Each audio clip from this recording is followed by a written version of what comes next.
Bom, boa noite, pessoal. Então a gente vai começar mais uma aula, tá? Hoje, acho que, se eu não me engano, é a 10ª aula aí que a gente vem apresentando para vocês. Hoje, até falei em em alguns dos grupos, eu considero, acho que, uma das aulas mais importantes que a gente tem, por vários motivos. Uma, que o TEP acaba sendo uma das doenças subdiagnosticadas aí, não só em pronto-socorro, quanto em paciente hospitalizado, né? A gente tem toda a questão aí é, do profilaxia TEV e tudo mais. E a outra questão seria o como a gente se perde na investigação do paciente com TEP no pronto-socorro, né? A gente pede dedímero, não pede, pede angiotomo, não pede. O dedímero às vezes acaba, né, mais atrapalhando do que ajudando em alguma parte dos casos. Deixa eu só arrumar aqui.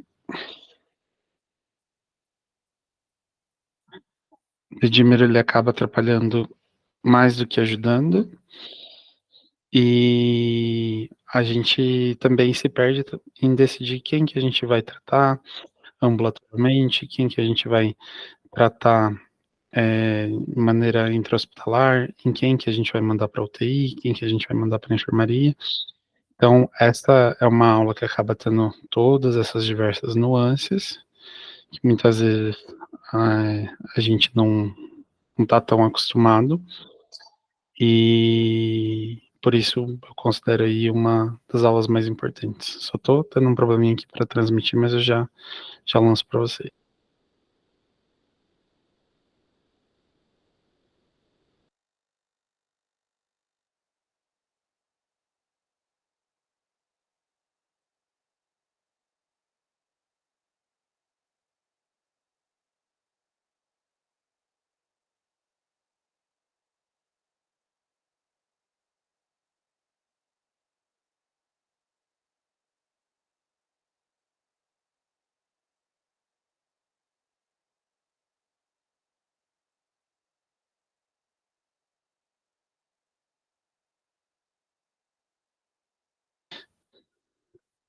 Então, gente, para a gente não se estender mais, vamos começar, tá? Tá aparecendo bem a imagem para vocês?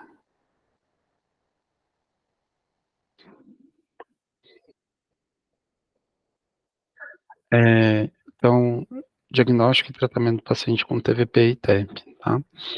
Então, primeiro a gente vai começar pela TVP, tá? E depois a gente vai passar pro TEP. Então, a TVP, ela nada mais vai ser do que um processo trombótico agudo, que vai ocorrer no sistema venoso profundo de maneira oclusiva ou não. Então, aí a gente tem dois conceitos importantes. Então, a gente não está falando de embolia, né? Porque a gente está falando de veia, né?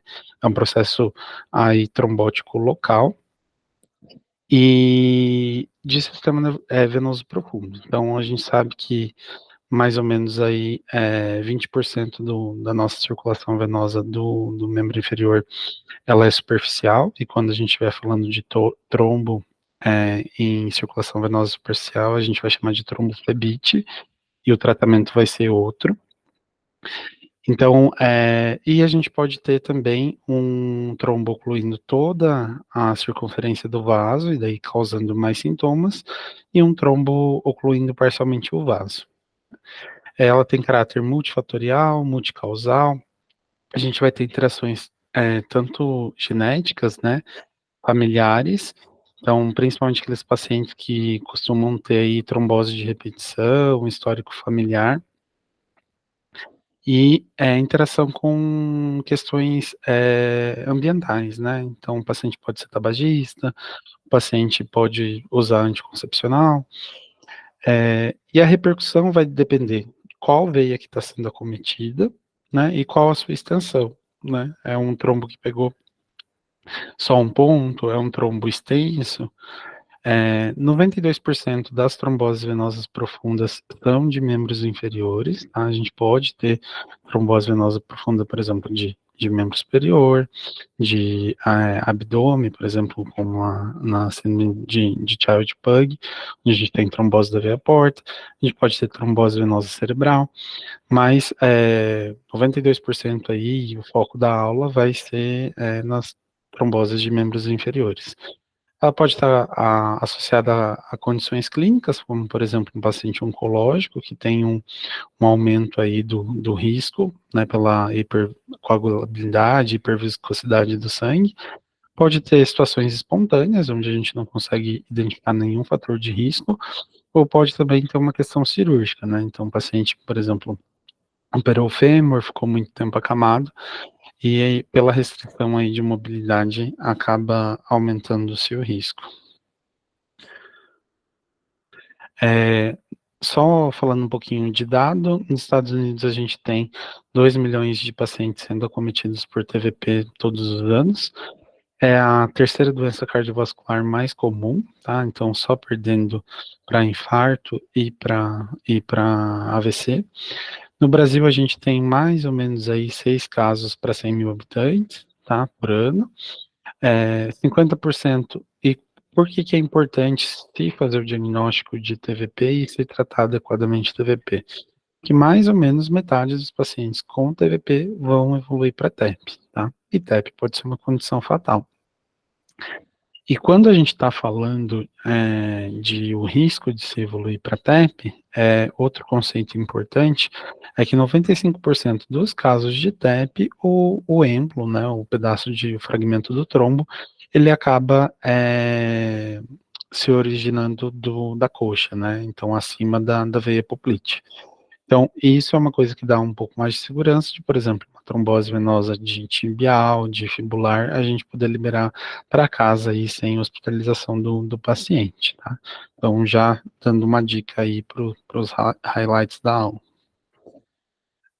Plano de um pouquinho, bem básico, de fisiopatologia. Para a gente ter uma trombose, a gente tem que ter a presença da tríade de Virchow, né? E o que que seria a tríade de Virchow?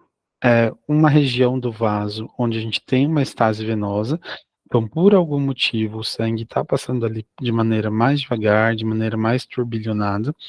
A gente tem que ter lesão endotelial, né, para provocar a reação inflamatória da parede do vaso e ajudar a fazer a antiagregação, né, e formar esse trombo, e um estado de hipercoagulabilidade, né? Então, um paciente por motivo X, ele tem uma propensão maior naquele momento de estar fazendo o coágulo. Isso, as três, a gente vai chamar de tríade de Virchow. Fatores de risco, né? Então, quem são os pacientes que eu vou ter que pensar que tem uma chance maior de ter TVP, e por isso a minha suspeita vai ser maior, né? Então, a gente tem fatores de risco que são adquiridos. O que que é fator de risco adquirido? Eu não consigo modificar, o paciente ou tem ou ele não tem. E o transitório seria que ele está presente em algum momento da vida do paciente, que ele, em outro dado momento, ele não vai ter aquela condição. Então, quais que são os adquiridos? A idade, então, quanto mais idoso o meu paciente, maior o risco dele ter trombose. A presença de alguma neoplasia em atividade vai aumentar o risco do paciente ter TVP. Ele já ter tido uma TVP ou já ter tido um TEP, eu vou considerar que o risco dele também é maior. Isso, inclusive, vai ser um dos critérios para pontuar, né, score de risco. E nos fatores de riscos transitórios, que são aqueles que o paciente vai ter ele só durante um momento da vida, então, por exemplo, uma cirurgia recente, um trauma, a gravidez, o puerpério, a terapia de reposição hormonal. Então, já coloquei todos na mesma linha para a gente entender que o hormônio, né, estrogênio, está associado aí com maior risco de trombose. Então, um paciente que faz uso de alguma terapia hormonal, seja anticoncepcional, seja por reposição, se tiver estrógeno na composição, vou pensar que vai ter um risco maior de ter a trombose. E a imobilização prolongada, tá? Seja ela qual motivo for. Paciente acamado, por exemplo, por um quadro demencial, ou então um estado pós-cirúrgico, fratura. Dentre os fatores de risco, a gente também tem aqueles que vão ser hereditários, ou seja, se eu tenho, minha próxima geração vai ter uma chance aumentada de ter também, tá? Então são vários, tá, pessoal? E não é papel do pronto-socorro, muitas vezes nem da unidade de internação, de dar esse diagnóstico. O importante é a gente saber reconhecer qual paciente pode ter o que a gente chama de trombofilia e fazer o encaminhamento, seja para o cirurgião vascular, seja para o hematologista, para fazer esse rastreio depois. Então, coloquei as principais: deficiência de antitrombina, deficiência de proteína C, deficiência de proteína S, resistência à proteína C ativada, fator 5 de Leiden. Desses daqui, qual que seria o mais importante? Fator 5 de Leiden, né? Cerca de 50% da. 50 não, gente, 5% da população tem mutação do fator 5 de Leiden, tá? E quais pacientes que eu vou pensar que ele pode ter uma trombofilia? Então, aquele paciente que tem um episódio inexplicado de trombose ou TFP, ou de TEP, tá? Então, paciente jovem, né, vamos supor, homem, 18 anos, chega no pronto-socorro, não tem histórico de nenhuma condição clínica aí que aumente a probabilidade, eu faço o diagnóstico. Não é normal um menino de 18 anos ter um quadro de trombose ou de TEP, tá? A idade jovem, a gente falou ali nos slides anteriores que a maior idade aumenta o risco, então menor idade deveria ter um fator de proteção. Então, a idade jovem também fala contra você ter uma TVP espontânea sem ter nenhuma correlação com outra condição. História familiar positiva, né? Aquela pessoa que chega e fala que a avó morreu de TEP, que a tia, a irmã, o cachorro teve TVP.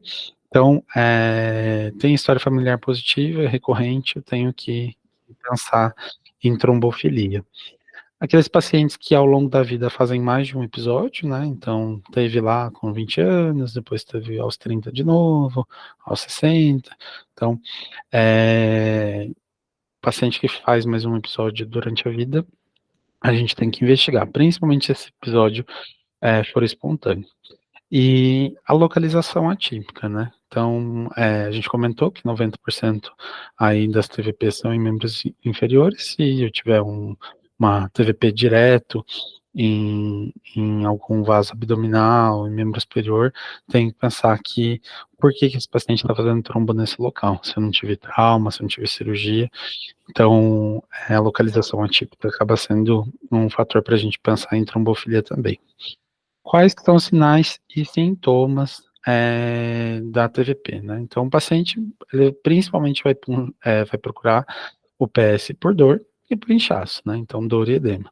Você também pode reclamar de uma sensação de peso, da impotência funcional do membro, então, às vezes ele não está conseguindo se locomover adequadamente, ou fazer algum tipo de movimento desse membro, o aumento da temperatura local, às vezes a alteração da coloração da pele também, né? O paciente fica com a pele vermelhada, pode ter uma circulação colateral ao redor da lesão, isso principalmente quando a gente está falando aí de um vaso maior e também de uma fisiopatologia mais pré-subaguda, né? De uma trombose aguda, eu não vou conseguir já planejar uma circulação colateral. E naqueles casos mais graves, cianose distal. Aí você me fala, Alexandre, se a questão da vascularização do membro é arterial, né, pensando em cianose, como que uma trombose venosa vai fazer cianose? Então, normalmente são tromboses extensas, com bastante edema associado. A gente faz, por exemplo, uma síndrome compartimental, e essa síndrome compartimental vai diminuir a circulação arterial do membro e fazendo uma isquemia secundária, tá? Não é que o trombo é na artéria, mas a gente, por aumento da pressão e por compressão, a gente vai fazer isquemia, tá? E vai acabar sendo um caso aí de urgência. Então, os principais sinais, né, da TVP, que vocês mais conhecem, sinal de bandeira, né, onde eu faço a movimentação aí da musculatura da panturrilha, dos gastrocnêmios e vejo que a musculatura está empastada. O sinal de Romans, que eu seguro, né, o membro do paciente e eu faço a dorsiflexão do pé dele e o paciente vai referir dor na panturrilha. O sinal de Pratt seria a visualização de uma circulação colateral bem evidente aí distal, tá? Então, esses são os principais sinais. ter um sinal é importante, porque vai fazer eu pensar naquela doença, mas a ausência do sinal não vai fazer com que eu não pense na doença, né, eu não tenha que excluir, por exemplo. Então, os sinais, eles ajudam, mas a ausência deles não vai afastar a doença.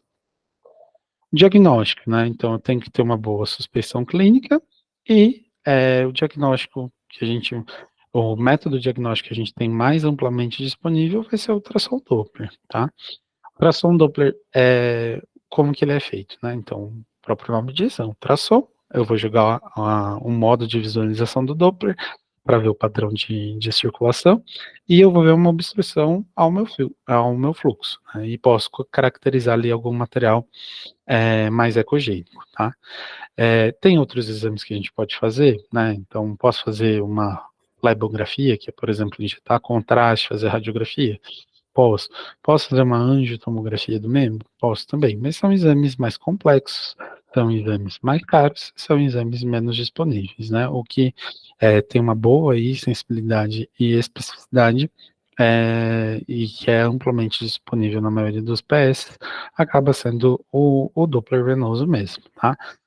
A única coisa que a gente sempre fala, né, o Doppler, ele é operador dependente, então você tem que estar confiando na pessoa que está fazendo o exame. Se a tua suspeita for muito forte, você não conseguir fechar nenhum outro diagnóstico diferencial, e você acha que tem trombose naquele membro e o radiologista não viu, se você não confiar, vale a pena discutir, vale a pena, de repente, fazer pedir para repetir, ou pedir para outra pessoa dar uma olhada, mas, vai ser o exame mais amplamente disponível aí pra gente no pronto-socorro. Quais que são os diagnósticos diferenciais, tá? Então o que que é o diagnóstico diferencial? O que eu tenho que pensar que pode ser e principalmente coisas que eu vou encontrar como não é TVP e ele acabou vindo um outro diagnóstico com base nos exames, com base no Doppler, com base no exame, laboratorial. Então, um exemplo gente, pode mandar a pergunta à vontade, tá, daí a gente responde no final, só pra a gente não perder o raciocínio, mas pode ir mandando aí no chat, no final a gente vai responder. Quais que são os principais diagnósticos diferenciais? Então, o paciente, atleta, teve um trauma, fez uma ruptura muscular ali com hematoma, né, isso daí vai inflamar, isso daí vai fazer dor, vai fazer edema, é o que a gente até chama de síndrome da pedrada, né. Uma artrite, né, uma inflamação de articulação do tecido sinovial, da musculatura. Eu posso ter os quadros infecciosos, né, erisipela, celulite, a linfangite. Posso ter uma ruptura de um cisto de Baker, então o cisto de Baker é um cisto na região poplite, que se por acaso ele, tem uma ruptura e libera aquele conteúdo, para fora do cisto, aquilo pode inflamar e pode provocar dor, né, é um corpo estranho no local que não era para ter. A trombose venosa superficial, que a gente chama de tromboflebite, né, a gente, principalmente membro superior, é mais comum, né, associado aí aos dispositivos venosos, então faz o exame pensando em TVP e acaba vendo uma tromboflebite. A insuficiência venosa crônica em quadros avançados, né, o paciente tem, múltiplos cordões aí varicosos, às vezes ele está tendo dor e edema pela história natural da doença das varizes dele, não por ter trombo ali dentro. Compressão, venosa extrínseca, né, então posso, ter, por exemplo, uma tumoração, comprimindo o meu fluxo sanguíneo e dar uma clínica, semelhante, mas quando eu passo o Doppler dentro da veia, eu vou ver que não tem trombo, né, e vou achar o que está comprimindo ou no próprio ultrassom, complementando aí com outro exame de imagem. Uma coisa comum, às vezes a pessoa está com uma clínica de TVP, e às vezes é um tumor ovariano extenso comprimindo a ilíaca. Então, um exemplo que eu vou fazer o Doppler e vou ver que não tem nenhum trombo ali no meu membro inferior. É a anasarca, né, só que qual que é a diferença da anasarca? A anasarca eu vou ter edema simétrico nos 2 membros, né, não vai ser assimétrico e o edema vai ser parecido. Gravidez é a mesma coisa, a pessoa não vai estar, prejudicando a circulação só de um membro, vai estar prejudicando dos 2. Fiz o diagnóstico de trombose, tá, pessoal. Essas tabelas não se preocupem, a gente manda para vocês depois, tá. Mas o meu paciente vai ficar internado, primeiro, o que eu tenho que me perguntar? Qual que é a função renal dele, né? Qual que é o clearance de creatinina dele? Então, se ele vai ficar internado e a função dele for normal, a gente vai dar preferência aí para a heparina de baixo peso molecular, que nada mais é do que a enoxaparina ou clexane, tá? Qual a dose que a gente vai usar do Clexane? A dose do Clexane que a gente vai usar vai ser 1 mg por quilo, de 12 em 12 horas. Se o meu paciente é idoso, se o meu paciente tem acima de 75 anos, a gente pode corrigir essa dose para 0,75 miligramas por quilo de 12 em 12 horas, tá? Então, trombose, vai internar, a gente usa enoxa, 1 mg por quilo de 12 em 12. Se for muito idoso, acima de 75 anos, a gente deixa 0,75 miligramas de 12 em 12. Quando que eu não vou usar o Clexane, tá? Então, se um paciente tiver um clearance de creatinina menor que 30, tiver extremos de peso, né, um paciente muito obeso, um paciente muito desnutrido, um paciente, nesses casos, a gente vai dar preferência para heparina não fracionada, tá? Então, fiz o diagnóstico de trombose, vou internar, enoxaparina, tenho disfunção renal, extremos de peso, dá preferência para heparina não fracionada, só que daí vai ser em bomba de infusão, nem sempre o setor que o paciente tá vai ser adequado para fazer essa monitorização, né, eu vou ter que ficar coletando TTPA a cada 6 horas até ter o ajuste da dose. E uma outra condição, que é mais rara, mas a gente pode pegar também, é aqueles pacientes que têm contraindicação à heparina, por ter, de repente, uma plaquetopenia menor que 50 mil. Aí, para esses casos, a gente tem o Fondaparinux, tá? Mas a gente acaba utilizando muito pouco, até porque é difícil você fazer trombose com uma plaquetopenia, né? Você precisa de plaqueta para fazer a adesão ali do trombo ao vaso, tá? Para os pacientes que têm insuficiência renal ou para gestantes, a gente pode guiar o nosso tratamento com base de dosagem de fator 10A. Mas também é um exame que não vai ser a nível de pronto-socorro, que a gente utiliza muito pouco na prática clínica, que vai ser mais a Imato que vai acabar utilizando. Se o meu paciente for ficar internado por conta de uma TVP, o ideal é que a gente faça a heparinização dele por pelo menos 5 dias, tá? Ah, Alexandre, mas vamos supor, né? Aqui tem gente que faz hospitalismo, tem gente que faz o APS, que o paciente pode ficar um período maior. Eu vou manter o paciente internado esses 5 dias? Não necessariamente. Às vezes o convênio do paciente consegue fornecer aí a enoxaparina para ele utilizar durante esses 5 dias. Passou os 5 dias de Clexane, a gente vai trocar para a medicação oral, que a gente pode usar o antagonista da vitamina K, que é o Marevan. Cada vez a gente está utilizando menos, porque eu vou ter que ficar monitorando o INR e vou ter que deixar uma faixa terapêutica entre 2 e 3, então é um tratamento difícil para o paciente fazer. E para aqueles pacientes que têm condição de adquirir a medicação, os novos anticoagulantes orais, né? Que daí a gente tem diversas opções. Tem a Rivaroxabana, Pixabana, Dabigatran, tem a tabelinha para vocês com a dose nos próximos slides, tá? Então, o tempo de tratamento, quem vai definir vai ser o especialista, né? Ou o cirurgião vascular, ou o hematologista. No geral, a gente vai tratar esse paciente aí por pelo menos 3 meses, tá? Dependendo da extensão, da localização, do risco desse paciente recidivar, ele pode estender aí até 6 meses, tá? E isso a gente pode ir acompanhando com o Doppler também. E tem aqueles pacientes de alto risco, que vão ter TVP mais de uma vez, que às vezes eu posso necessitar anticoagular ele por tempo indeterminado, pelo alto risco aí de fazer um novo evento, tá? Então, depois, o que a gente mais utiliza nas altas que a gente dá é a Rivaroxabana, que é o Xarelto, né? Não estou fazendo propaganda nenhum, tá, pessoal? Vocês têm acesso aí depois a todas as medicações e as doses, mas o que a gente mais acaba prescrevendo pela prática clínica acaba sendo o Xarelto. A gente faz 15 miligramas de 12 em 12 horas durante 3 semanas, durante 21 dias, e depois a gente passa aí para 20 miligramas uma vez por dia, e o tempo de tratamento vai ser o especialista que vai definir. Então, terminando os TVP, tá? Aí a gente vai passar para o TEP, e depois a gente abre aí para as discussões, tá? Então, o TEP, ele é uma das emergências mais subdiagnosticadas, tá? Ele é a terceira causa de morte cardiovascular, tá? Então, perdendo aí para infarto e para AVC. Mas, dentre os pacientes hospitalizados, independente da causa, né? Paciente que internou para fazer cirurgia, paciente que internou para fazer para tratar uma pneumonia, paciente que internou para ganhar um filho, independente da causa do paciente hospitalizado, para esses pacientes, ele vai ser a principal causa de morte intra-hospitalar, tá? Então, por isso que é uma doença importante de ser reconhecida. Como que a gente sabe disso? Que existe tanto TEP subdiagnosticado? Nas autópsias, né?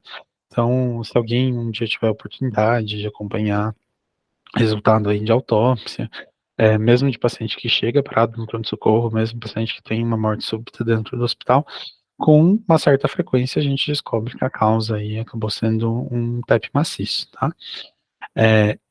Dentre os episódios de TEP, né, dentre o número de diagnósticos que a gente faz de TEP, os casos fatais, que o paciente morre na hora, né, tem uma PCR e não consegue ser revertida a tempo, representa mais ou menos 10% dos casos, tá? Então, 90% das vezes o paciente vai conseguir aí chegar no hospital, iniciar um tratamento, tá? Nos Estados Unidos, a gente tem uma incidência aí de mais ou menos 600 mil casos por ano, tá? E quais que são os desafios? Reconhecer os fatores de risco, tá? Então, aquele paciente que eu vou pensar, pode ser TEP, porque teve mobilização, porque ele fuma, porque ele toma anticoncepcional, porque ele tem um câncer. Então, reconhecer os fatores de risco e reconhecer os sinais e sintomas. Nem sempre o paciente vai ler o livro e vai vir com a clínica bonitinha. Às vezes a gente vai ter que pensar em diagnóstico diferencial. O TEP, ele vai ser 3 vezes mais frequente naqueles pacientes que já tiveram um TEP, tá? Então, eu já tive um TEP, pensando num novo episódio, eu tenho 3 vezes mais desse TEP do que comparado àquele paciente que não teve, tá? 50% dos pacientes que não tratam, então, pelo motivo X, ou por ter contraindicação ao tratamento, ou por má aderência, metade deles vão ter uma recorrência em 3 meses, tá? Então, não tratei o TEP e o DVP, de 3 meses ele vai ter de novo, né? Metade dos pacientes. E se eu não tratar, se eu não fizer o Clexane, se eu não iniciar um anticoagulante oral para ele, a mortalidade desse paciente vai ser 4 vezes maior, tá? Então, por isso a importância de fazer o diagnóstico e o tratamento correto. Em muitos casos, acabam sendo diagnosticados após o óbito por achados de necrópsia, tá? Fatores de risco. Aqui eu não vou me estender muito, porque acaba sendo os mesmos para TVP, tá? E por que os mesmos para TVP? Porque normalmente o TEP vem de uma TVP. Então, não vou me estender, a gente já comentou, tá? E 90% dos casos de TEP eu vou conseguir identificar alguma TVP, tá? Tem que procurar direito. E aí a gente entra na questão do operador dependente e tudo mais. Mas 90% dos casos, se a gente fizesse uma investigação adequada, a gente consegue identificar aí um episódio prévio de TVP. Como que esse paciente vai se apresentar na chegada do pronto-socorro, tá?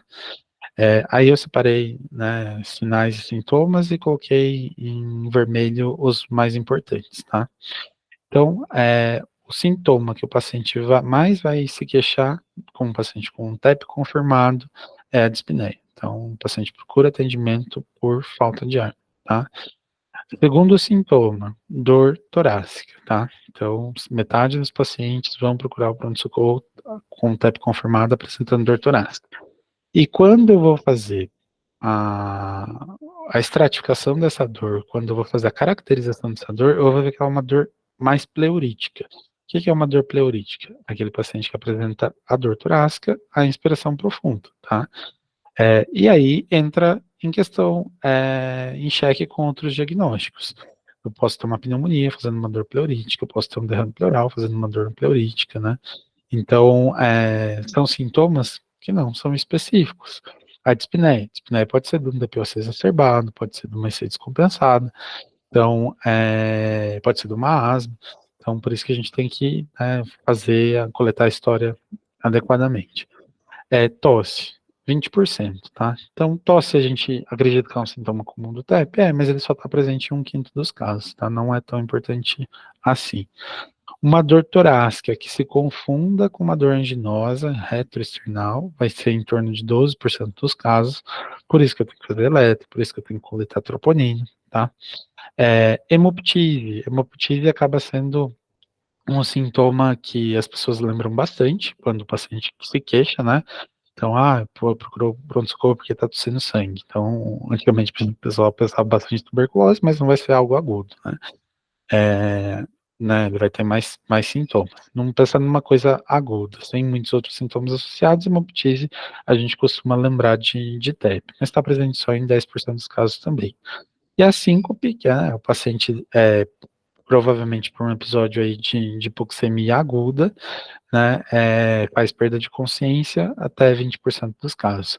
É aquele paciente, por exemplo, que estava internado por TVP, foi no banheiro e caiu, né, uma síncope, perdeu consciência. 20% dos casos. De sinais, né, então, aquilo que o paciente não conta para mim, aquilo que eu vou identificar, o que a gente vai ver? Ataque apneia, né, o aumento aí da frequência respiratória, uma frequência respiratória acima de 20, ataque cardíaco, uma frequência cardíaca acima de 100. Ataque apneia está presente em 70% dos pacientes, e aí é um pulo do gato, né, que às vezes o colega da observação, da emergência, não quer pedir o exame, que o paciente está confortável, né, 30% dos pacientes não vão ter taquipneia, não vão ter desconforto respiratório no exame físico. Ataque cardíaco, né, uma paciente aí, mulher, toma anticoncepcional, veio por dor torácica, veio com dispneia, passou um eletro, tem um ataque cardíaco sinusal, a gente vai acabar pensando em TEP, tá? Tá presente só em 26% dos casos, tá? Então, vocês podem ver que é uma história que muitas vezes pode ser pobre, que pode confundir com outros diagnósticos e que o exame físico também é pobre, né? Não ajuda tanto assim. Sinais de uma TVP é evidente, né? Eu olhar para o perna do paciente e ver que ele tem uma TVP concomitante, só 15% dos casos, que às vezes o trombo saiu dali e resolveu a clínica da perna, tá? Febre, né? Não acho que é TEP porque tem febre, né? O processo inflamatório sistêmico causado ali pela oclusão da artéria pulmonar pode fazer febre, sim. É lógico que a gente vai tender a pensar muito mais em algo infeccioso do que num TEP, mas pode ser. E a cianose, né, pensando em um quadro de maior gravidade, em torno de 10%. Exames complementares, né, paciente chegou com dor torácica no pronto-socorro, a gente automaticamente vai pôr no protocolo de dor torácica, vai rodar um eletro, né. Então hoje está muito comum em pronto-socorro você fazer o eletro antes de conversar com o paciente. E é isso mesmo, né, a ideia é pegar os casos de supra o mais rápido possível. Então o paciente pode chegar, né, ele não tem obrigação de saber que ele está com TEP e apertar o botãozinho da dor torácica, tá. Aí vai ser levado para a sala do eletro, vai fazer o eletro, vão levar para o médico ver. Quais que são os principais achados aí, num eletrocardiograma, tá? O mais comum é taquicardia sinusal. Então, se perguntarem para vocês qual que é o achado mais comum no eletrocardiograma de alguém com TEP, não vai ser o S1Q3T3, tá? Vai ser taquicardia sinusal. Posso ter um eixo desviado para a direita, posso ter um bloqueio de ramo direito novo, tá? O achado característico, mas não é patognomônico, né? S1Q3T3. Se eu identificar ele, eu tenho que pensar que esse paciente pode estar com TEP. E onda PAI com padrão pulmonar, né? Vertida. Então, aqui eu trouxe um exemplo do S1Q3T3, onde a gente vai ter uma inversão da onda S aí, uma inversão do ST na derivação 1, onde eu vou ter a presença de uma onda Q no D3 e onde eu vou ter uma inversão da minha onda T na derivação 3 também. Então, o S1Q3T3, famoso, né, das provas da vida. Então, inversão do segmento ST em T1, presença de onda Q em D3 e inversão da onda T em D3, tá? Esse achado está presente em só 10% dos pacientes com TEP, tá? Então não procurem por ele. Lógico que se a gente encontrar, a gente vai pensar em TEP, mas a maioria não vai ter. E o que que ele significa? É um sinal indireto de uma sobrecarga do ventrículo direito, tá? E daí, diante de uma clínica de dispneia torácica súbita, a gente vai pensar num TEP. Uma outra coisa importante é que outras coisas que podem fazer uma disfunção de ventrículo direito, como, por exemplo, um corpo pulmonar, um paciente com DPOC grave, também pode ter um eletro e não ter significado clínico algum, tá? Então, por isso que ele não é patognômico. Quando a gente identificar, a gente, diante de um contexto clínico, a gente tem que investigar, mas ele não vai ser aí suficiente para dar o diagnóstico, tá? Raio-x de tórax, né? Nem sempre o meu paciente vai ter condições de fazer uma tomo direto, ou por conta da dor torácica, da falta de ar, eu vou acabar pedindo o raio-x primeiro, tá?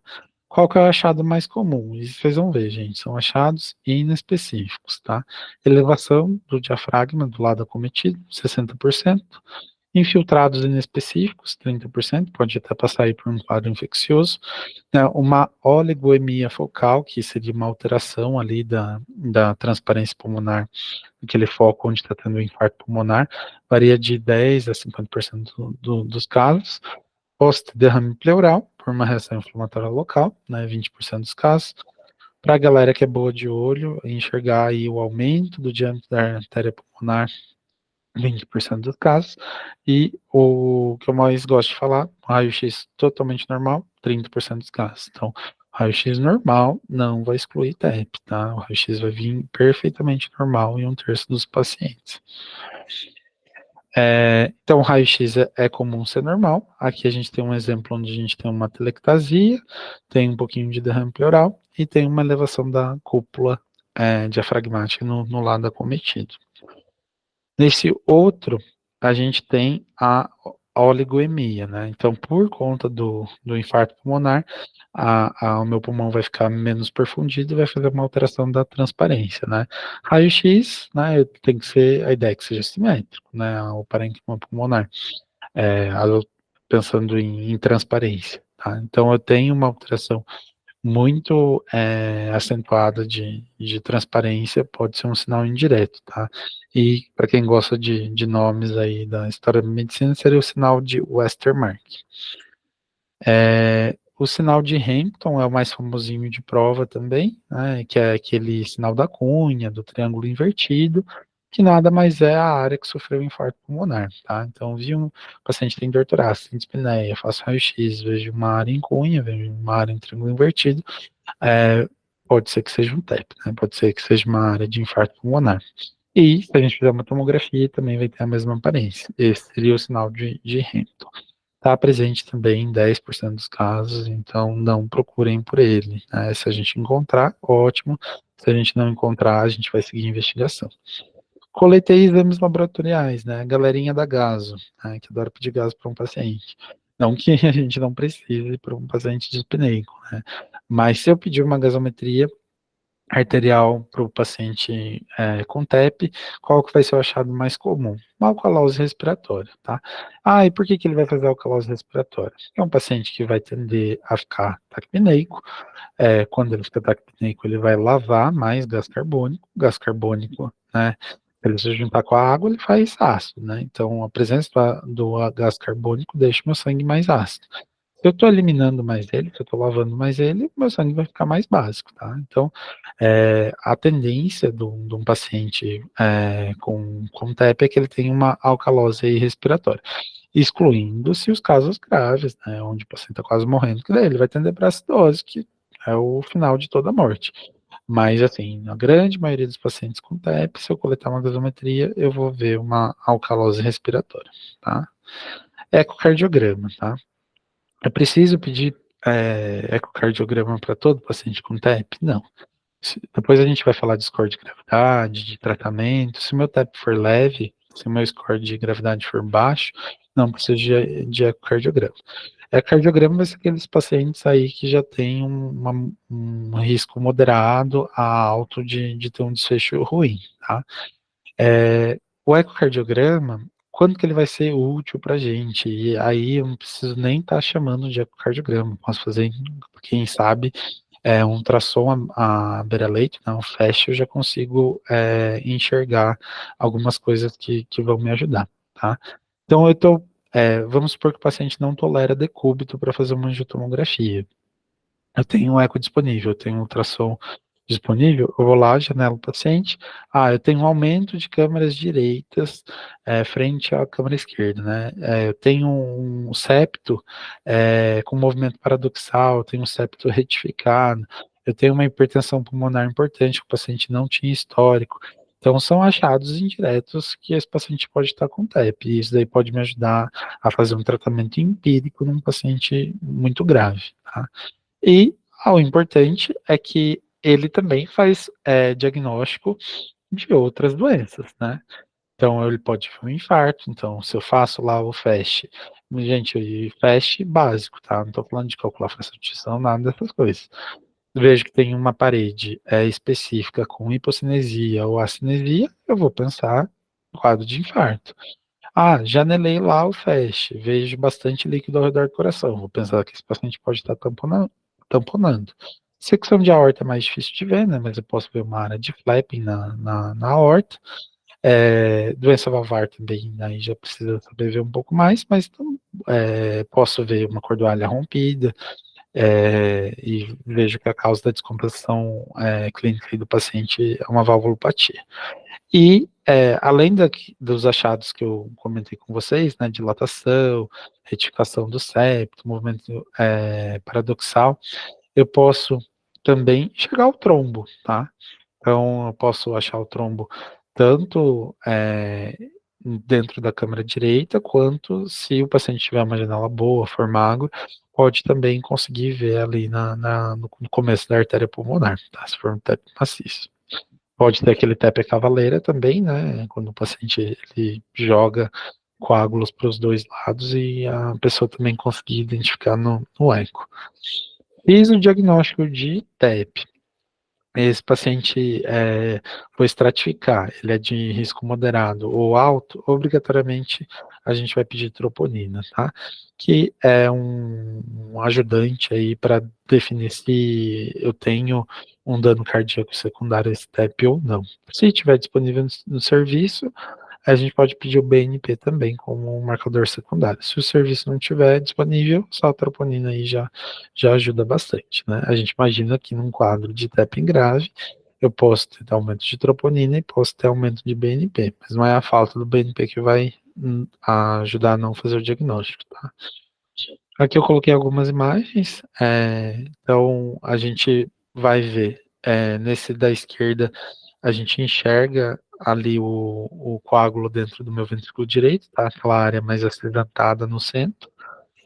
E nas quatro figuras da direita, a gente é o mesmo coração, tá, pessoal? É visto de janelas diferentes, né? A posição do transdutor, onde a gente vê um VD muito maior do que deveria ser em relação ao VE, né?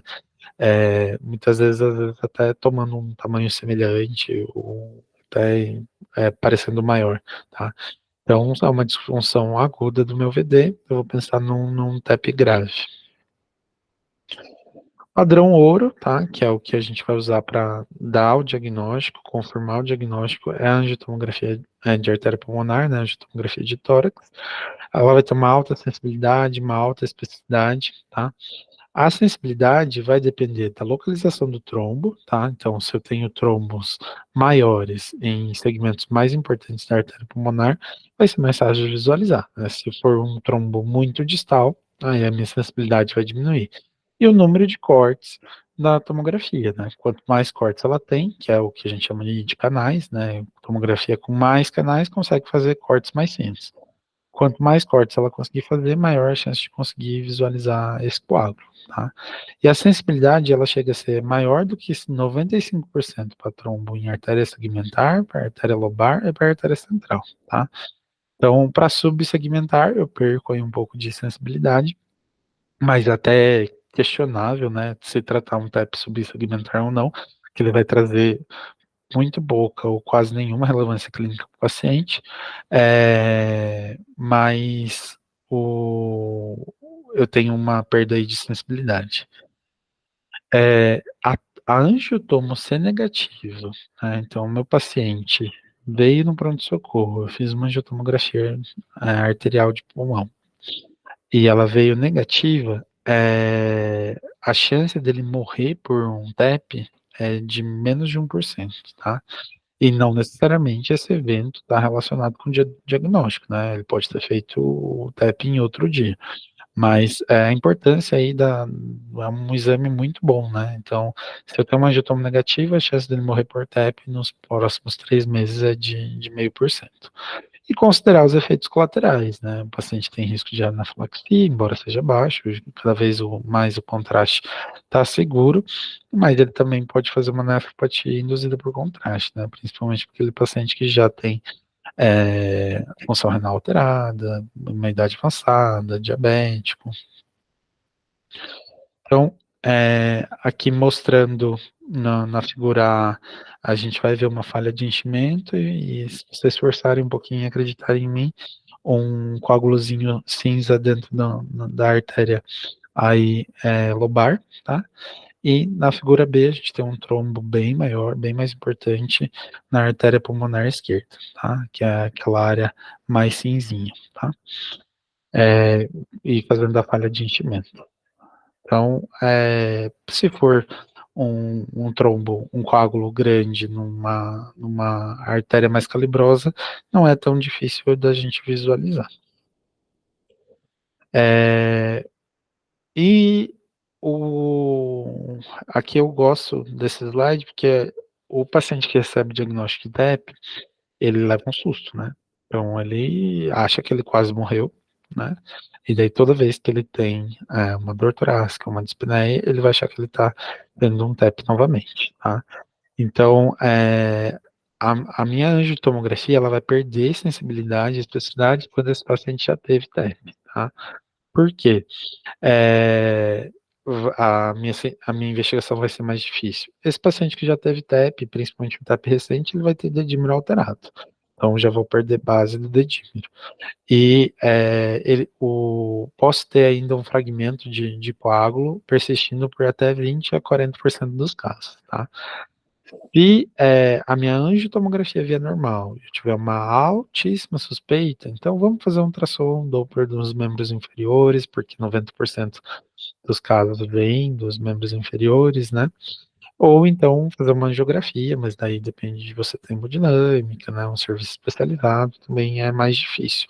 Então, só para vocês terem ciência, para aquele paciente que já teve um TEP, daí a minha sensibilidade vai diminuir. Claro que se for um TEP maciço, né? Daí vai ser mais fácil ver, mas se for algo menor, a minha sensibilidade vai cair bastante, tá? Então, aqui, gente, a gente vai ter os critérios diagnósticos, tá? Para a gente pensar em TEP. Então, os que a gente mais usa vai ser os critérios de Wells, tá? Mas a gente tem os critérios de Geneva também. Vou focar no de Wells, que é o que a gente mais usa. Se o meu paciente já teve uma embolia pulmonar, ou se ele já teve uma trombose venosa profunda, 1,5 ponto, tá? Frequência cardíaca acima de 100, 1,5 ponto. Cirurgia de médio a grande porte, ou imobilização nas últimas 4 semanas, 1,5 ponto. Optise 1 ponto, uma neoplasia maligna em atividade 1 ponto, apresentar sinais clínicos de TVP no exame físico 3 pontos, não ter nenhum outro diagnóstico que faça mais sentido 3 pontos, isso vai me dar uma pontuação menor ou igual a 4 ou maior ou igual a 4. Se eu tiver uma pontuação menor ou igual a 4, a gente vai estar falando de uma chance de menor de 10% de TTEP. Se eu tiver uma pontuação maior ou igual a 4, aí eu vou ter uma chance de até 50%, até a metade dos casos, de ter um TEP, tá? Aí, para facilitar a vida aí de vocês, montei um algoritmo básico, né? Suspeitei de TEP, vou fazer os critérios de Wells, vou fazer os critérios de Geneve, qual vocês se adaptarem melhor, vou dividir em TEP provável e TEP não provável, tá? Para aquele paciente com TEP provável, se eu já tiver angiotomo disponível no serviço, vou fazer angiotomo. Ela veio positivo, confirmou TEP. Ela veio negativo, descartou TEP. Se eu não tenho a angiotomo disponível, né, às vezes a gente está no centro clínico, uma unidade menor, vou fazer o dedímero. Se o dedímero vier maior que o valor de referência, maior de 500 ou maior de 0,5, depende do valor que vocês usarem, eu vou ter que prosseguir a investigação. Agora, se ele vier menor que 500, vai estar afastado, tá? E aí tá o para que o exame foi criado, e é um exame fantástico do dímero. Ele foi criado para excluir TEP, tá? Então, veio negativo, excluiu TEP. Não tem como ter TEP com dedímero negativo. Por quê? Porque faz parte da cascata do fibrinogênio. Então, para ter coágulo, ter fibrinogênio, vou ter dímero dentro, circulante, tá? Então, aí que a gente se perde. Principalmente com o advento do Covid, virou moda pedir dedímero para qualquer dor torácica, pedir dedímero para qualquer dispneia, e às vezes quem trabalha comigo sabe que eu fico bravo, dedímero é uma situação que nem tem a ver com nada, né? E daí é um exame inespecífico, né? Ele altera em diversas situações. Então, a infecção altera, idade avançada altera, IC altera, TBOC altera. Então, se a gente pega um idoso policomórbido, a chance de ele ter um dímero maior que o valor de referência é muito grande, tá? Então, usem o exame como cautela, né? Usem o exame para te ajudar, né? Então, a ideia do dedímero é afastar o diagnóstico. Então, se ele veio negativo, ele afastou. Se ele veio aí 2 vezes mais do que o valor de referência, eu entro na enrascada, porque daí eu não vou conseguir afastar o diagnóstico e vou ter que investigar, tá? Quantas vezes vocês pegam, né, um paciente com dedímero de 2.500, de 4.000, que não é TEP, né, que você faz angiotomo e não vem nada, tá? Então, não se enrosquem, né, o exame foi feito para te ajudar, não para te atrapalhar. Minha suspeita é baixa de TEP, então eu sigo para o dedímero veio negativo, eu descarto o TEP, nem preciso pedir mais nenhum exame, né? Eu economizei a vida do paciente, economizei recurso com um exame de sangue comparado a um exame radiológico super avançado, que vai depender de laudo, que vai depender de contraste. Então, ele foi feito para ajudar no sentido de afastar. Fiz o diagnóstico de TEP. Eu vou fazer o que de próximo passo? Classificar a gravidade, tá? Para classificar a gravidade, a gente usa o PESE, tá, gente? Então, se vocês digitarem no Google, calculadora PESE, embolia pulmonar, ele vai te ajudar lá a preencher.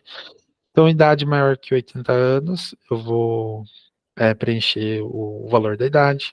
Se o paciente é do sexo masculino, vai ganhar 10 pontos. Se tem história de câncer, vai ganhar 30 pontos. Se tem IC, vai ganhar 10 pontos. Se tem DPOC, 10 pontos. E assim vai indo, todos os critérios. Somei os pontos. Somei os pontos. Eu vou classificar em classe 1, 2, 3 e 4, tá? Classe 1 é um paciente que tem 65 pontos ou menos. Então, ele vai ter uma mortalidade de menor do que 1,5%, tá? Então, esse é o paciente que eu me sinto seguro e que eu posso tratar em casa, tá, gente? E daí você fala, mas e o 1,5% que morre? Ele vai morrer estando em casa ou estando no hospital, tá? Que vai ser algo né, fatal aí que ia acontecer independente de você estar tratando ou não. Então, classe 1, eu me sinto seguro em mandar esse paciente para casa, tá? Classe 2 ou 3, né? Então, é um paciente que já tem um risco maior de mortalidade, classe 3 chegando aí até 7,5%. Então, é um paciente que eu vou precisar hospitalizar, que eu vou pedir uma troponina, que eu vou pedir um BNP se estiver disponível, que eu vou pedir um ecocardiograma e vou fazer a heparinização aí desse paciente. Mas ele é um paciente que pode ir para a enfermaria, que ele não precisa ir para uma UTI. Agora, os pacientes classe 4, classe 5, principalmente classe 5, a gente vai ver que vai chegar uma mortalidade de até 25%. Então, o paciente PESE classe 5, mesmo que ele esteja né, relativamente confortável, com uma baixa vazão de O2, mande esse paciente para UTI, tá? Não se complique. Uma maneira de simplificar um pouquinho, né, se é um TEP de baixo risco, de risco intermediário ou de risco alto, é avaliar algumas variáveis. Então, tem presença de choque, hipotensão? Se tiver, é um TEP de alto risco, tá? Tem um PS variando aí em classe 3 a 4, um PS simplificado maior ou igual a 1, também vai considerar esse paciente pelo menos de intermediário para alto risco. Tem sinais de disfunção de VD no meu ecocardiograma? Tem um marcador cardíaco como BNP ou troponina alterado? Isso vai me ajudar a classificar, tá? Pensando em dar alta, pensando em internar em enfermaria ou pensando em internar em UTI. É um outro jeito de simplificar o tratamento. E é onde eu vou acomodar ele, né? O tratamento, então, vai depender da gravidade e do risco, né? Eu vou ter que fornecer o suporte hemodinâmico e ventilatório que esse paciente estiver precisando. A anticoagulação é uma coisa importante. Para todo aquele paciente que tem uma probabilidade clínica de TTEP, eu já prescrevo uma dose de anticoagulante. Por quê? Quantas vezes vem um paciente demorando para ir fazer o exame, né? Então, pensou em TEP, tem um ELS alto, tem um Geneva alto, é um TEP, a probabilidade pré-clínica do exame é alta, você já inicia o tratamento. Uma dose de Clexane não vai fazer mal. É claro que se o paciente não vai nenhuma contraindicação à medicação, né? Se não for TEP. Então, pensou que é um alto risco de ser TEP, já prescreva a primeira dose do anticoagulante. Não precisa aguardar o laudo do exame de imagem para iniciar o anticoagulante. Para quem que a gente não vai fazer enoxaparina? Para quem que a gente vai fazer a heparina não fracionada? É os mesmos casos da trombose que a gente comentou lá atrás. Clearance de creatina menor que 30, alto risco de sangramento, que daí eu vou monitorar pelo TTPA. Pacientes de alto riscos, né? Então, pacientes hipotensos, para os extremos de peso, né? Um paciente muito obeso, ou desnutrido, ou então um paciente com uma idade muito avançada, posso dar preferência para heparina não fracionada. Mas lembrando que tem que ter uma equipe treinada, tem que ter uma enfermagem treinada para fazer os ajustes da medicação, tá? Trombólise química, né? A galera que adora aí fazer alteplase. É um tratamento fantástico, mas que a gente está fazendo cada vez menos, tá? Por quê? Porque a gente tem visto que esse paciente acaba de uma maneira só ajudando aqueles pacientes com um TEP maciço, maciço de alta gravidade. Para aqueles pacientes que não estão graves o suficiente, ou a alteplase, trombólise, vai fazer com que o paciente não tenha uma diferença aí na sobrevida e acabe aumentando o risco de sangramento, tá? Quando está indicado, tá? A gente vê melhora dos pacientes em 90% dos casos, com uma melhora do ecocardiograma, se você seriar ele em até 36 horas, tá? É melhor a gente trombolizar o paciente dentro das primeiras 48 horas do evento, mas eu posso estender essa janela até 14 dias. Aí você fala, Alexandre, por que eu decidi trombolizar um paciente no 10º dia? Porque às vezes ele estava ruim o suficiente no começo da internação, não tinha disfunção de marcador, não tinha eco alterado, e ele acaba tendo uma piora clínica e passa a ter choque, passa a ter uma disfunção importante de VD, e daí você está autorizado a fazer desde que o evento tenha sido aí dentro dos últimos 14 dias. Quando a gente for fazer a alteplase, a gente vai fazer 100 miligramas, tá? Para os pacientes aí acima de 50 quilos. Não tem aquelas fases igual o infarto, né? De fazer uma dose em bolos, uma dose em meia hora, uma dose em uma hora. A mesma dose, 100 miligramas, para correr em bomba de infusão durante 2 horas, quando a gente for trombolizar. Aqui seria a gente não usa, né, no Brasil, mas alguns países ainda têm streptokinase, a uroquinase. Então, no Brasil a gente acaba só fazendo a RTPA, que é a alteplase.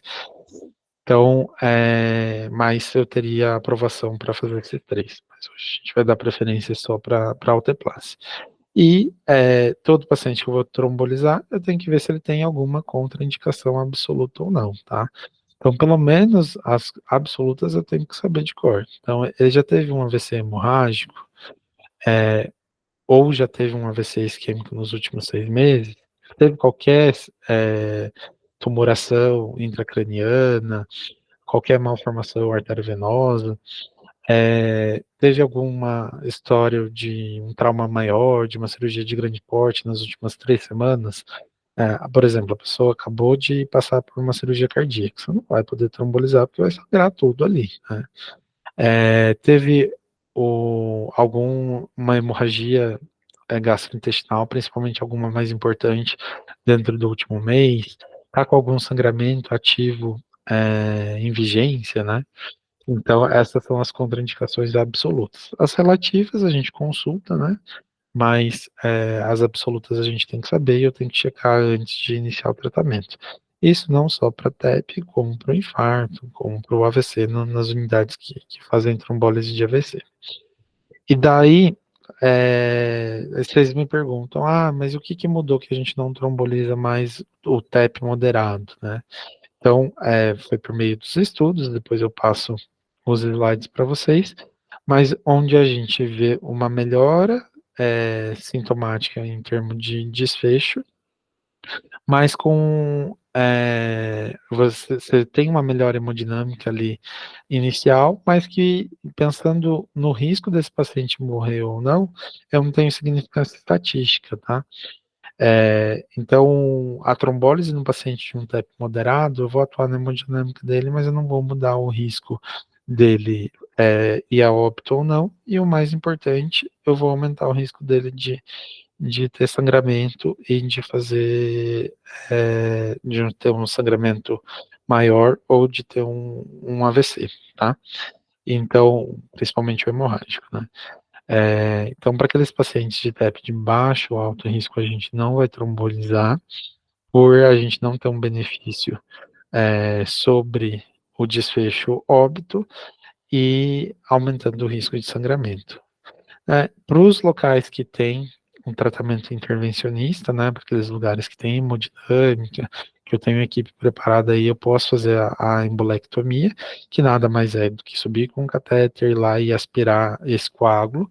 Para quem que a gente faz? Para aqueles pacientes com alto risco de ter um desfecho ruim, só que com uma contraindicação formal para trombólise. Então, ele tem um tumor intracraniano, ele teve um AVC recente, ele já sangrou dentro da cabeça, tem um pós-operatório de uma cirurgia grande que eu não vou poder trombolizar. Esses pacientes eu vou fazer o tratamento cirúrgico, dá preferência para via endovascular, porque é menos invasivo, né? E daí tem várias técnicas que não vale a pena a gente entrar, que você pode fragmentar, pode fazer sucção, pode também associar e jogar medicação ali, trombólise local.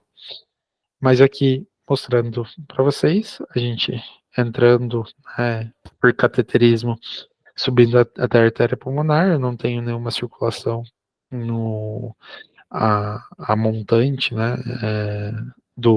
da oclusão, faço a sucção, a fragmentação, que é que seja, e depois, no pós-imediato, já tenho aí toda a vasculatura pulmonar preenchida, tá?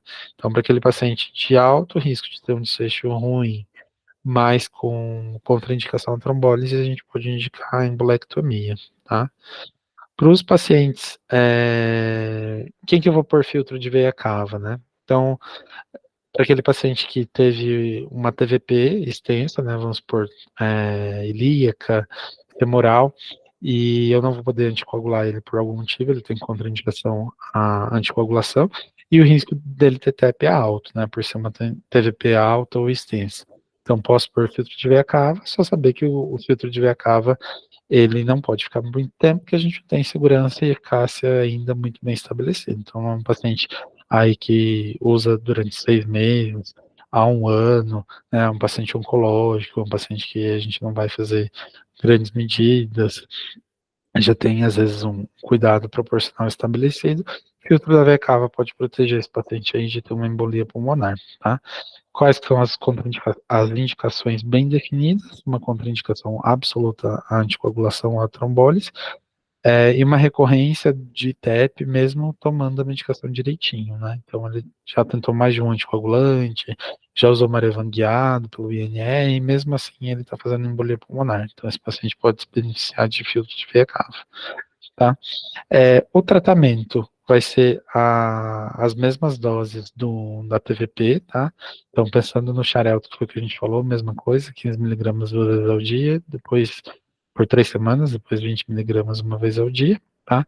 Quando a gente for usar o Marevan, o ideal é que seja feito no centro de referência, normalmente a gente nem sempre vai ter, mas é um paciente que vai ter que ficar monitorando aí o INR com um médico que tem uma certa mão para fazer o ajuste de dose. Tá? Depois a gente passa as doses para você. Estamos terminando, tá, pessoal? Quando a gente decide liberar o paciente para casa ou quando hospitalizar esse paciente. Então, um paciente de baixo risco, eu calculei o PES dele, é um PES 1, né? Um paciente que vai ter um risco aí de óbito de menos de 1,5%, posso já iniciar esse tratamento domiciliar. Alexandre, mas eu me sinto seguro de liberar o paciente direto para casa sem dar nenhum tratamento. Faz uma dose de Clexane antes desse paciente sair do hospital, tá? Mas se ele tem um PES baixo, a gente tem que pensar já que é um TEP pequeno, que é um TEP mais distal. Então, o risco desse paciente ter qualquer complicação é muito baixo, tá? Por isso que a gente está autorizando a fazer o tratamento domiciliar. Para aqueles pacientes com risco intermediário ou alto, a gente vai hospitalizar para iniciar a heparinização e internato. Então, as conclusões: o TEP é uma doença frequente, com um quadro clínico muitas vezes inespecífico, e requer um alto grau de suspeição, né? Eu tenho que pensar que esse paciente, além dos sintomas, talvez se encaixarem, ele tem fator de risco presente. Tenho que pensar, acender uma luzinha, colocar um alerta para aquele paciente que procura o pronto-socorro por um quadro recente, um quadro súbito de dispneia e principalmente para o paciente que tem algum fator de risco. Diante da suspeita, a gente vai submeter eles para os scores de probabilidade, seja o Geneva ou seja o ELS, né, para diferenciar entre baixo e alto risco. A partir da diferenciação entre baixo e alto risco, eu vou decidir se eu vou fazer o dímero ou se eu vou fazer um angiotomo direto. Baixo risco, dímero, né? Bem estabelecido. Alto risco, preferência para angiotomo direto, porque você vai ficar perdendo tempo para reavaliar e tomar uma conduta mais assertiva para esse paciente. Para os pacientes que vão ser hospitalizados, a gente vai pedir marcador cardíaco e o ecocardiograma. E diante da possibilidade de TEP, a gente deve sempre iniciar a anticoagulação, né, não esperar o laudo da angiotomo para iniciar o Clexane. E o tipo do tratamento vai depender do risco do paciente, né? Principalmente a alocação dele. Se eu vou fazer um tratamento direto domiciliar, já iniciando a medicação oral, se eu vou internar ele em enfermaria e usar Clexane e depois fazer a transição, se eu vou mandar ele para UTI, ou se ele tiver alguma contraindicação ao Clexane, se eu vou usar heparina não fracionada, tá, pessoal? Então, de aula seria isso, tá? É uma aula um pouco mais compridinha, porque a gente junta aí os temas de trombose e de embolia pulmonar numa aula só para não ficar repetitivo, porque o tratamento acaba envolvendo as mesmas medicações. Eu vou abrir aqui o chat e daí a gente vê quais perguntas já foram feitas e depois a gente abre para quem não perguntou ainda. Então, perguntaram, se eu não tiver ultrassom disponível naquele momento, né? Então, vamos lá, vai depender do local que você está. Tá? Pensando em TVP, primeiro, se é uma alta suspeita clínica, eu não vou conseguir fazer o exame naquele momento, eu inicio o tratamento, tá? Então, eu começo com o Clexane.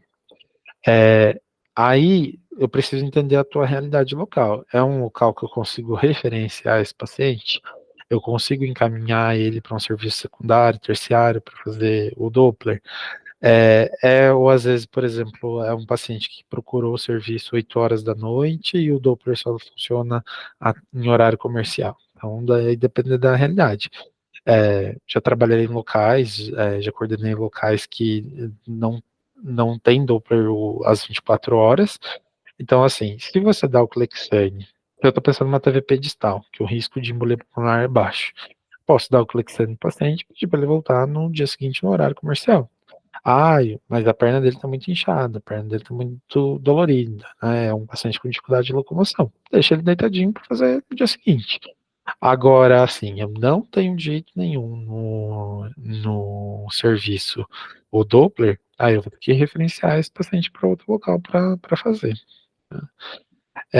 Quais são as indicações de internação para um paciente com TVP? Então, localização da trombose, tá? É o principal. Então, tromboses abaixo da veia poplítea, eu vou ter um risco aí de embolia pulmonar menor do que 5%, tá? Então, esse paciente eu estou autorizado a começar já a anticoagulação e dar alta ele para casa em ambulatório da cirurgia vascular, por exemplo. Lógico que eu vou ter que avaliar caso a caso, não só a localização, sintomatologia do paciente. Qual que é o grau de edema? Qual que é o grau de dor? Às vezes é uma trombose distal, mas a perna do paciente está muito inchada, está fazendo uma síndrome compartimental, não consegui controlar a dor dele no pronto-socorro, às vezes ele vai acabar tendo que ficar por esse motivo.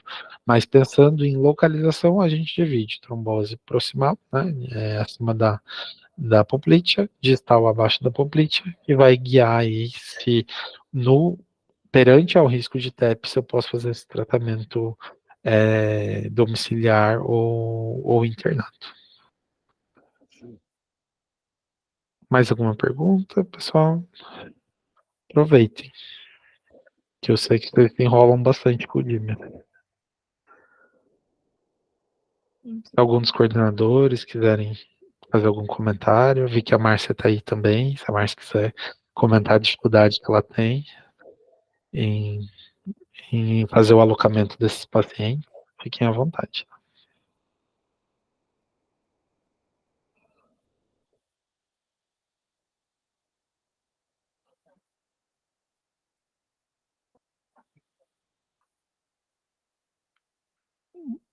Acho que o Stephanie está perguntando se o paciente não tem condições financeiras interna para dar tempo de anticoagular com Marevan, aí vai depender muito também das condições locais, tanto do serviço ou do paciente, tá? Mundo ideal, tá, gente? Mundo ideal seria internar, fazer o iniciar o Clexane primeiro, né, para proteger esse paciente, e introduzindo já o Marevan já no primeiro dia de hospitalização e fazendo o controle de INR quando chegar entre a faixa terapêutica e o da alta para ele seguir. Mas assim, eu não tenho como internar esse paciente, ou é uma TVP muito distal, muito bobinha, e o paciente também não quer ficar internado, ou qualquer coisa do tipo. Você pode, se ele conseguir de alguma maneira tomar o Clexane, fazer o Clexane e associar o Marevan, e se ele não conseguir fazer o Clexane, o convênio não dá, ou ele não tem condições de comprar, ele vai ter que ficar voltando até para coletar INR até chegar na faixa e você considerar a dose dele como terapêutica, tá? Acaba sendo uma dificuldade para os pacientes, né, de baixa condição socioeconômica, mas acaba sendo às vezes a única opção. Então, só para fechar essa pergunta, então a gente, num mundo ideal, a gente internaria, faria o Clexane, dose terapêutica, já iniciaria o Marevan, quando o INR chegar numa faixa entre 2 a 3, ele iria com essa dose para casa, com uma coleta precoce e ambulatorial do INR. Se ele não tem, se ele não puder ficar internado no serviço, ou não quiser, ou você assumir que o risco de uma embolia pulmonar é muito baixa, ele inicia o Marevan em casa mesmo, mas ele vai ter que fazer essa coleta diária até chegar no INR terapêutico.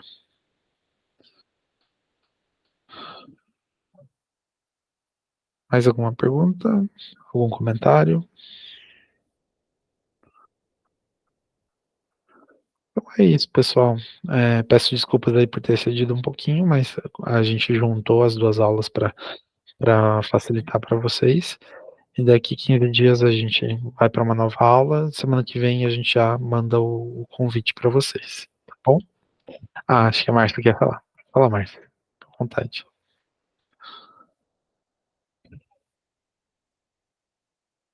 Eu acho que o seu microfone está fechado.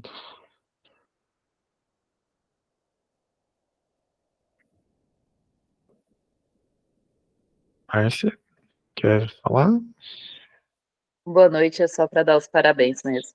Ah, tá. Tranquilo. Obrigado. Então, a Márcia é nossa coordenadora de enfermagem lá do São Cristóvão, agradeço a presença dela, né? Tá ajudando a gente aí no dia a dia, batendo a cabeça onde a gente acomoda esse paciente, né? Às vezes, o mundo ideal seria que esse paciente ficasse monitorizado na sala de emergência, mas nem sempre a gente vai ter espaço físico para todo mundo. E aí, os meus critérios de risco vão me ajudar, inclusive, para isso, né? Um paciente de baixo risco, que posso pôr ele na observação aguardando o exame, ou alto risco, colocar ele na emergência e aguardar ele lá. Tá? Então, agradeço a presença aí de todos, né? Um bom final de noite para vocês e até a próxima. Um abraço. Obrigada, doutor.